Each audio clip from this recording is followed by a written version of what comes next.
again.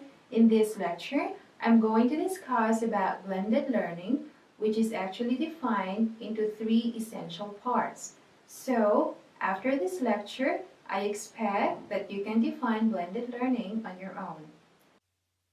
It basically means that the students study online, but the most important part is at the end of the definition. Some students do not learn at the same path and pace. Sometimes, some students can understand something very quickly, but in the other times, they might need longer time to understand the concept, or they might need different pathways to understand the concept. The second part is easy to understand. It essentially means that the online learning is actually happening in real classroom settings.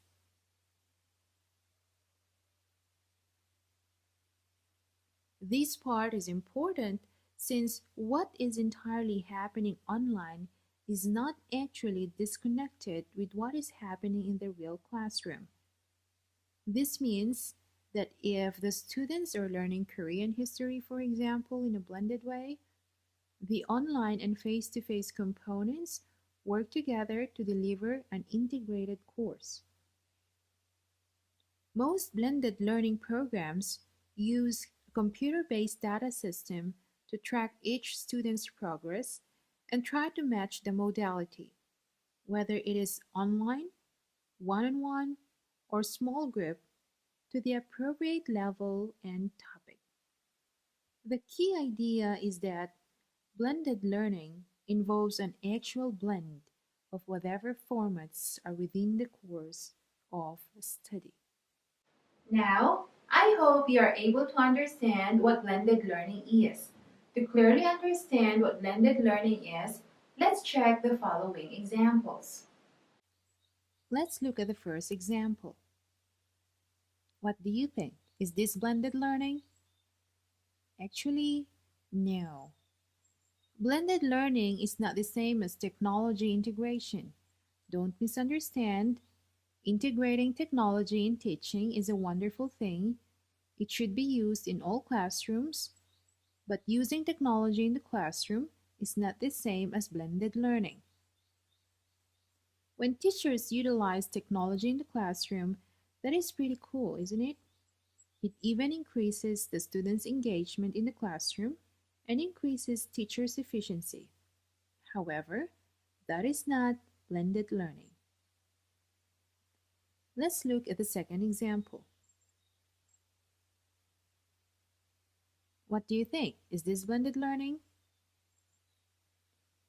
Taking a class to a computer lab to research for the paper they're writing is also utilizing technology to access information to produce work. Great, isn't it? But not blended learning. However, if the students are posting sections of their research in an online forum to get feedback from their peers, or accessing recorded instruction from the teacher about the assignment, while a small group works with the teacher to get some immediate personal feedback, the idea or the activity becomes one that uses technology to one that uses the blended approach. Then that becomes blended learning. Next example, is this blended learning? It is blended learning. Why do you think so? The reason is that it is using the method flipped learning in which you have learned before. It is basically shifting the instruction online, out of school time, and where students have control on the time and the pace of what they are learning. They can pause, rewind, go back to the concept that they did not quite understand, and they can also use the time in the classroom to understand deeper about diversity. Deeper type of learning activities like this can actually give a more powerful learning experience to our students.